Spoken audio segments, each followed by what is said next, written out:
Look what you made me do. Look what you made me do. Look what you just made me do. Look what you just made me. Ooh. All right, guys, welcome to the recap this week. I know it's been a few weeks, it's like a little bit, but I want to congratulate everybody for completing the regular season. Here we are. It's playoff time. We're not having our championship week 17. Sorry, Chris. Chris is the 2004 Auburn drive and change in the playoff format. But yeah, here we are. I want to go over a few little laundry list of things first, and then I want to jump right into it. I know we had the recap. I'm not going to touch on the games much last week or 2 weeks before that, but nothing like the present. So let's get to the present and we'll break down what's coming. We got one bracket for the money. That's the real bracket. And then we got the Sacco, 9 in the shot. Sacco, so who's going to end up on Reddit? A lot of people at 4 and 9. It is going to be really fun and interesting to watch. The consolation bracket might be more interesting than the playoff bracket, but we'll see.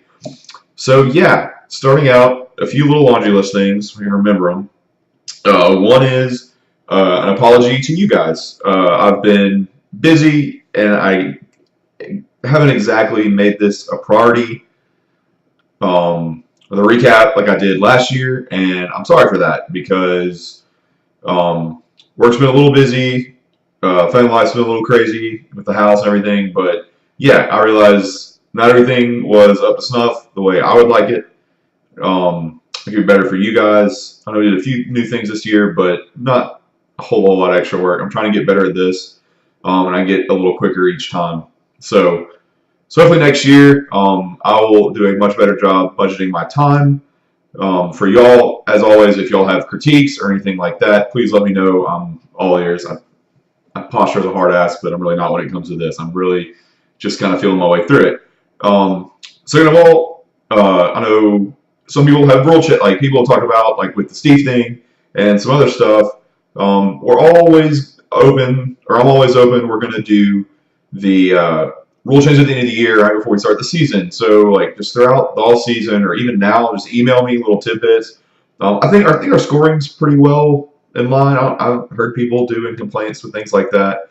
I know we're getting some crazy numbers and some low numbers, but I kind of like this half point PPR. I like how running backs are tuned with wide receivers and quarterbacks. Again, that's just me. If y'all are seeing a glaring issue, please let me know and we can talk about it and put it to a vote. Always done that. Also, as always, if you want to take a shot at commissioner, I'm always open. If you want to take a shot, do it. Y'all want to vote. If I'm not doing a job you think that I need to be doing, please let me know, and I will be more than happy to give someone a shot. With that, what's the other thing? Oh, so the new side pot we did. I think Colin did a great job on that. Chris won, so consolation money for Chris. I think Chris has gotten his money from Colin. I still owe him $20. I forgot if it was BMO or Steve, or maybe both y'all sent me the side pot money, which should have gone to Colin. But Colin, correct me if I'm wrong. But I think we're square. I just owe Chris $20, which I'll pay out from the winnings account at the end of the year. Or maybe I'll just give you $20. We'll see. We'll handle that. But yeah, I think it was great. I guess my opinion was it ended a little early because maybe there was definitely some upset games. So, but I really enjoyed it. I think I'll speak for Riley. Try not to, but I think we're both in agreement that keeping up with like the week 3, 6, whatever. Speaking, that's one of y'all. Make sure it's not me. Unprofessional. Yeah, that's Colin. Okay. Hey, Colin. So, but yeah, going back, I think Riley and I, that's a load off us, and because ESPN handles that, that's great in my mind. I would do that again next year. Hopefully, it can last a little longer. Maybe we can work something out where you get a couple of lives or something. I don't know, but Colin's still in charge of that. Again, if y'all want to change, take it up with me. Take it up with Colin. I want this to be fun, as much fun as possible for everyone every year. I like it. I like doing it with y'all. I think y'all enjoy this. So we've been doing it for a long time now. But yeah, so I got now Dad, Papa Trey's talk out of the way. Let's talk about something that actually matters.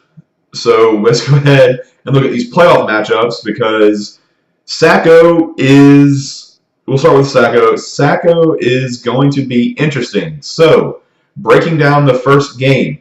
If you have not opened up your app recently or got it on your browser, you will see that the playoff matchups have shuffled around a lot. And that is mainly because of Steve's disqualification. And we talked about that. That should be well known to everybody. As a note, that side note, that is one thing that everyone had questions about, and I feel like I just had to make a decision in a pinch.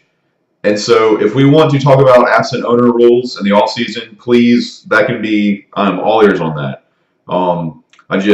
For fairness of competition, I made a split decision. I think some of y'all are happy, so it might have ruffled some jimmies the other way.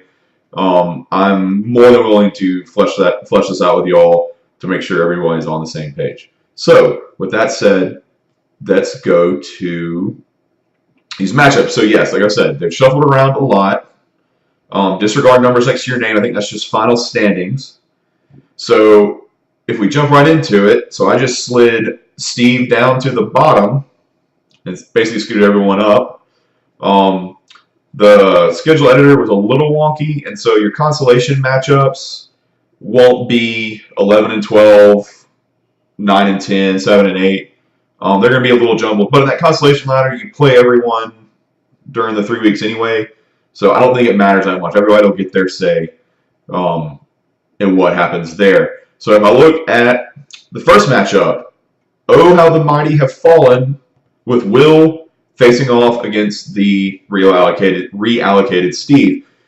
So yeah, so Will had a tough 4-9 finish. Steve is 7 and 6. Again, I'll take partial credit for that lineup. I could have done better at that too.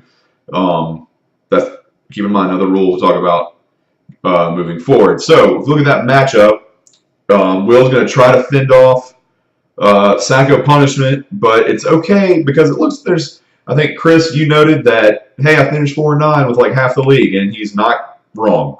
A lot of company around you, so I think with Will and Steve, that'll be a good one. You know, Steve, if you manage, or any of these 4-9 folks, if you manage to win 1 or 2 games, I think you're gonna be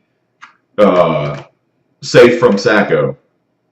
Now, as a reminder, it's the tiebreaker works. The head-to-head doesn't matter, and again, that's something else here's my little rule signal. Here's something we can work towards that, but as it is this year, it is points, not head-to-head matchups, so I do not have those in front of me, but here's hoping that you score a lot of points, and the other 4-9 fellow brethren, what have you, doesn't. I can look at a few of the 4-9 folks and take a guess on where that points may lie. I'll let y'all do the same. So if I jump to the next one, we have Matt and Nick, both at 4-9. I know Nick's team is heavily reliant on Brady, which coincidentally is probably a good time to be playing Brady because he always plays his best football here in November, December, late in the season. Brady's revenge tour lives on.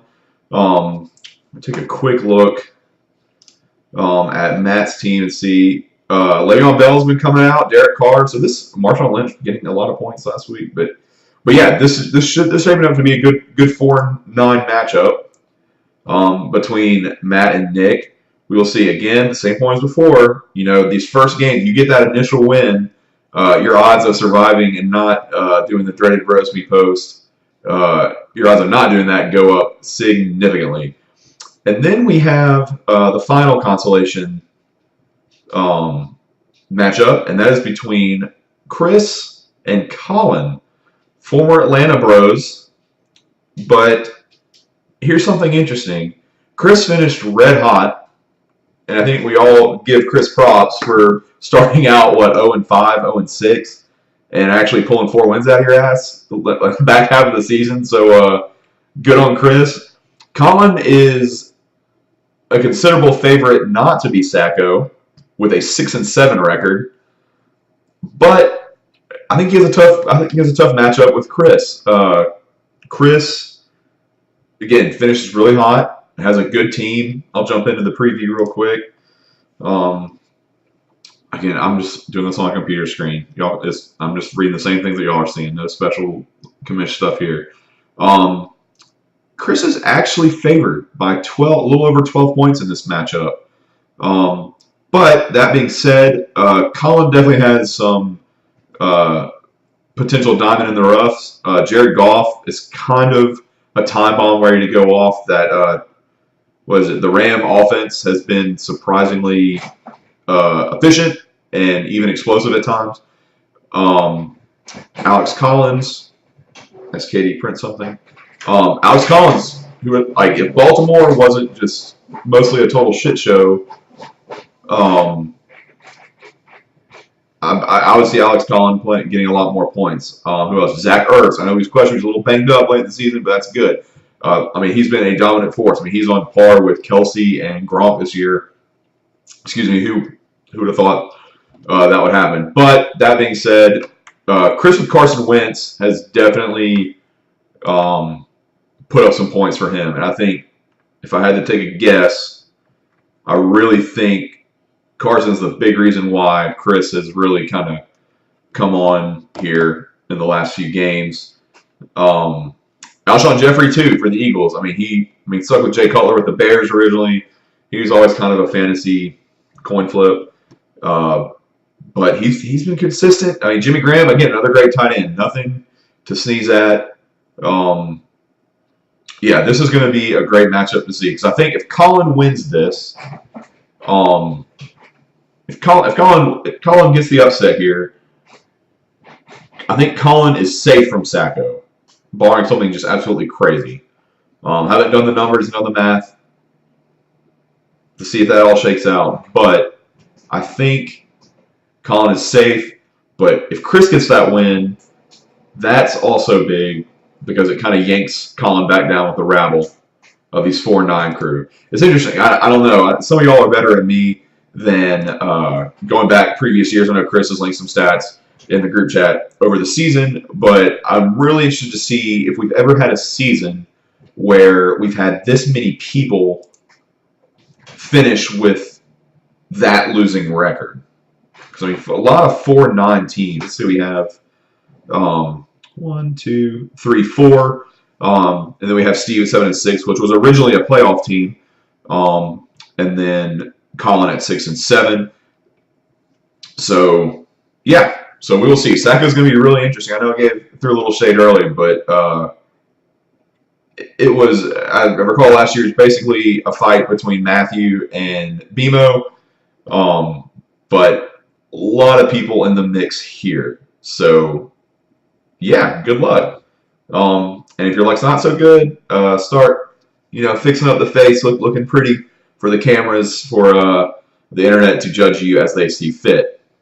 All right, so enough of that. The Sacco. Let's jump into winner's bracket. Now, Matthew, 12-1.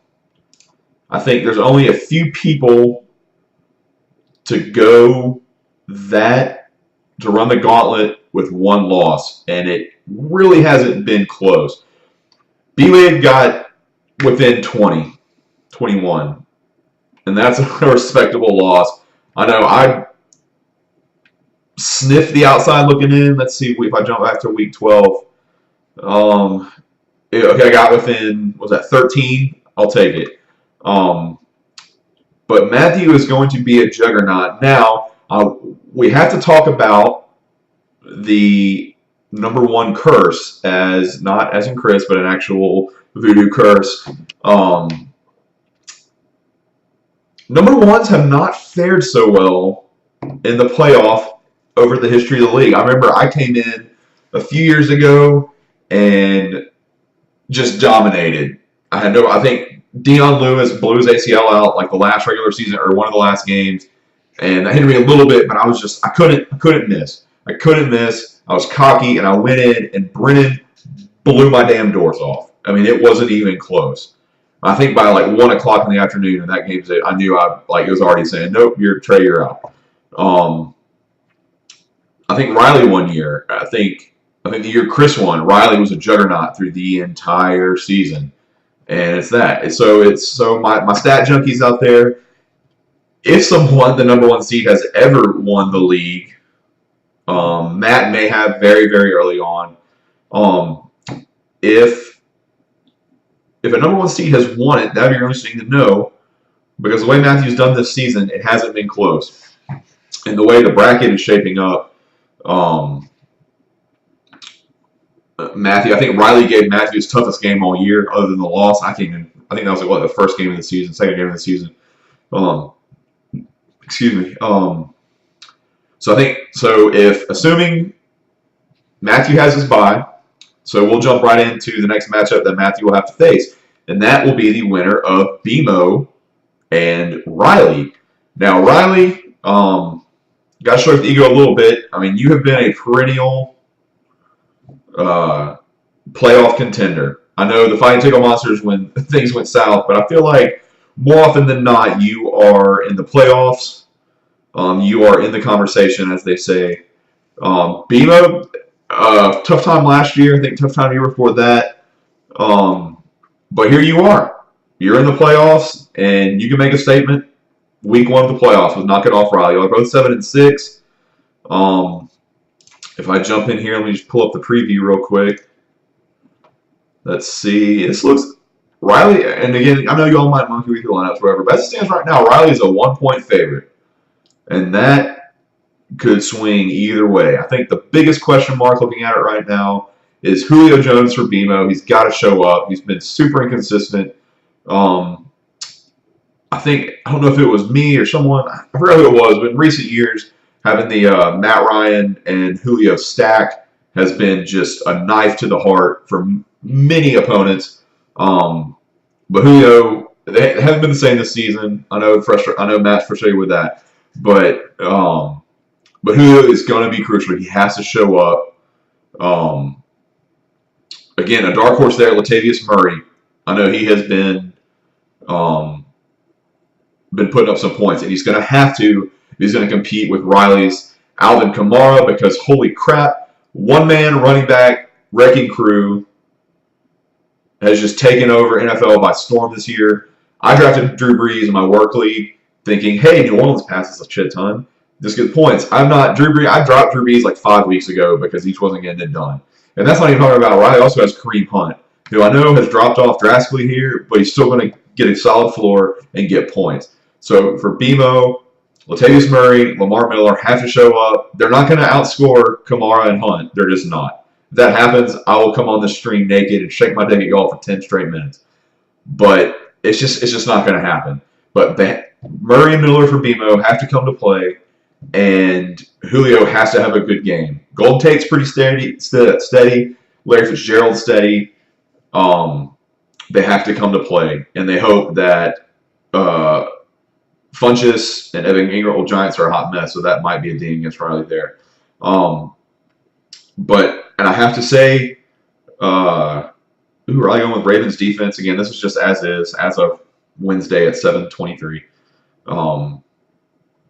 I think a dark horse here for Riley that is going to be an interesting matchup is for the Lions. And BMO has Golden Tate, who I have in my second league, Huntsville Friend League. It has been pretty steady, great in PPR, which we have half PPR here. But Marvin Jones Jr. for Riley has been a huge force down this stretch. Katie is, in our Huntsville Friend League, is in first place going to the playoffs, and it's not even close. And she has Marvin Jones Jr., and for the past 3 or 4 weeks, I mean, he's been, his floor, his ceiling is infinite, I feel like, and his floor has been extremely high relative to a lot of the wide receivers this year. So, huge matchup. I think BMO has a little bit of an uphill battle, but if his studs go off, he can be right in the thick of it.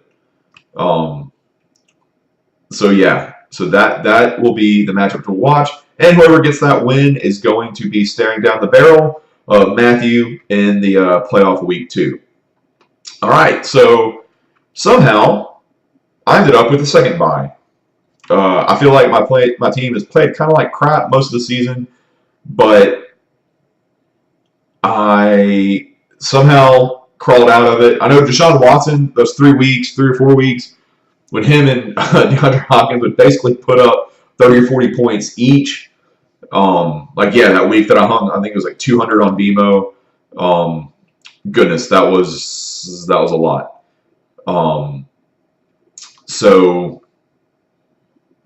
But that's no more. Obviously, that's no more. I feel like I've been scraping. I've rolled the dice and gotten good subs. That's my coach speak for the week. Got a good confident team. Got to go out there and give 110%. It's kind of how I feel about the whole thing. I'm glad I got a bye because I can kind of see what everyone else does going into the second week. But I am nervous. I think the real championship game is going to be, if my projections hold up, I think it's really going to be Riley and Matthew my prediction will end up that game will decide this league's champion. Maybe I can hold on in second place and keep some of my money.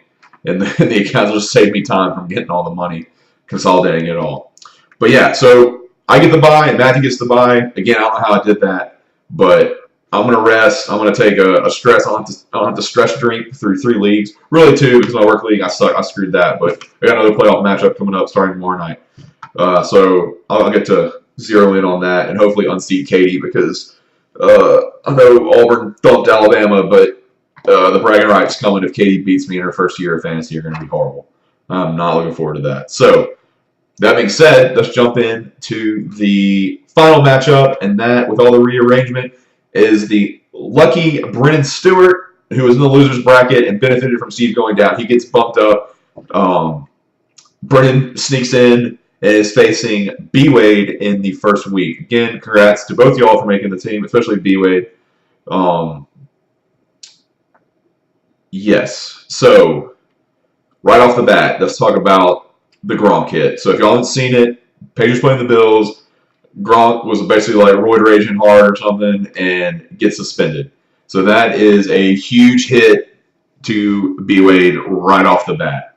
We'll have to see how he responds with that. However, B-Wade has some good players backing him up. Again, I bragged on Drew Brees earlier. That being said, Drew Brees is still going to get his points. There's a lot worse quarterbacks you can do than Drew Brees. Also, Leonard Fournette, rookie sensation. I know he's been nicked up here and there throughout the season, but when he plays and he's healthy, which looks like he's going to be, he's going to get some points. Brennan's going to have an uphill battle fighting that. Frank Gore, old man in the league. Again, he's averaged 9 points this year. That's a pretty solid floor. Cooper Kupp, dark horse again. That Rams offense, which is either kind of meh or it's like Baker Mayfield, Oklahoma explosive. So I know Kupp's gonna have to play. Jarvis Landry has been pretty solid, and I'm a little salty about it because I had him last year, and I was looking to get 4 points out of the guy a week. But he's done very well. Another player that Katie has that has really carried her hard. Robbie Anderson for the Jets, playing a tough matchup in Denver. That'll be a good one to watch, see how many points he has. But Brennan also has Doug Baldwin to match up with B-Wade's receivers. And Russell Wilson's been slinging it, been a man on fire here the past few weeks. Greg Olsen is back for Carolina. I know Cam is loving that. Again, that'll be really interesting to see who B-Wade gets for a tight end. Again, so that Gronkowski suspension is a killer. Right now, Brennan is favored by 19, but I suspect that gap to close a lot when B-Wade gets a new tight end in place. So what else? If I do a quick look over. So yeah, I haven't mentioned yet. So the winner of BMO and Riley gets Matthew, and the winner of this game gets consolation by team me. I think I beat Brennan down the stretch. I think it was a fairly close game. Playing again, I do not recall. I'm pretty sure B-Wade beat me back in the regular season. So we'll see. I am a little nervous. I don't know. I think Greg Olsen I think if I had to guess, I'd want to play Brennan over B-Wade. Having Gronk is always a wild card. He can go off for 30 points. I have Travis Kelce, who, while very good, I would still consider an elite tight end, is not as consistent as Gronk, and that's kind of plagued me a little bit here, kind of off and on the season. So overall, I think this is going to be a really tight matchup. Maybe Brennan will be this year's Cinderella story, definitely from benefiting. He was right on the edge, and with Steve bumping down, getting the bump up. So I think it's going to be awesome. Let me just go back one more time, make sure I haven't forgotten everything. Trying to do this. Yeah, I think we're square. For those, just real quick, for those who didn't pay attention or were too hungover from Thanksgiving or what have you, from the Iron Bowl SEC Championship, I know I was. Final regular season weekend, I beat Steve. I get the win over Steve, 96-6, 96.6 to 84.1. I'll forget decimals for the next one. BMO gets a clutch win over Colin. I believe if Colin wins that game, Colin might be the one in over Brennan. So that was a tough loss there. However, Colin's my favorite to not be Sacco, if that makes sense. B-Wade went up against the Dragon and Matthew and put up a good fight, but Matthew used to win there 129 to 108. Again, respectable. Damn, Tyreek Hill gets 42.5 points. I'm going to need him to break a leg, or we all need him to break a leg if any of us are going to win. Riley, top scorer of the week, posting a 156. And unfortunately, he beats out Matt, who has the second highest score of the week at 149.6. So again, those are always tough to lose. Yeah. Between Will and Chris gets a huge win, 105 to 56. I'm going to go in there. Yeah, I'm pretty sure. I hate to say it, Will, but here you go. Will started out 4-0, did not win another game this season. So finishes on a losing streak of 9. But I commend you, sir. You gambled on Zeke, and he carried you a long way. I know that's been a roller coaster of crap. I know the injury bug was especially bitten Will hard. I'm just seeing the -8. Chiefs defense. Yeah, that did not help. Yeah, so hopefully, you can definitely, I think you can get it together and you can finish strong and avoid the dreaded Sacco position. But yeah, I know that is tough. It looks like the league win fabled Hammer Trophy will not reside at the Braden residence this year. It will go to someone else. And Brennan, again, another clutch win. Brennan gets a win over Nick, 108 to 100. A very close game. I know Nick's had an uphill battle a lot. He's been right on the cusp of winning a lot of games. And his team has kind of been banged up throughout the season. So Brennan gets the win there, and ultimately what clinched his playoff spot. You are the Alabama, sir. I know that burns your skin and eardrums to hear, but you are the Alabama this year of the league win playoffs. So with that being said, that's all I got. I wish everyone luck in the consolation bracket and in the winners bracket, or the actual playoffs, whatever, what have you. Yeah, I wish everyone luck. I wish everyone has had an awesome holiday season. War Damn Eagle. I know that SEC championship game was hard, but hey, I'm proud of our boys. That was a hell of a season. I do not think Katie and I will be attending the bowl game. We'll be here for New Year's Eve. But if anyone else goes, I wish you all the best. If I don't see you all for Christmas, I wish you all and your families a Merry Christmas. Hope everyone gets all the good stuff and has a really great time. Everyone's safe traveling. I know Colin and Lauren are our travel, and Nick too, are our travel buddies who just go all over the place. But yeah, so hope everyone's doing great. Had a great time with you all this year. Hope to keep rolling and making it great. So with that, I will send you all on your way, and see ya.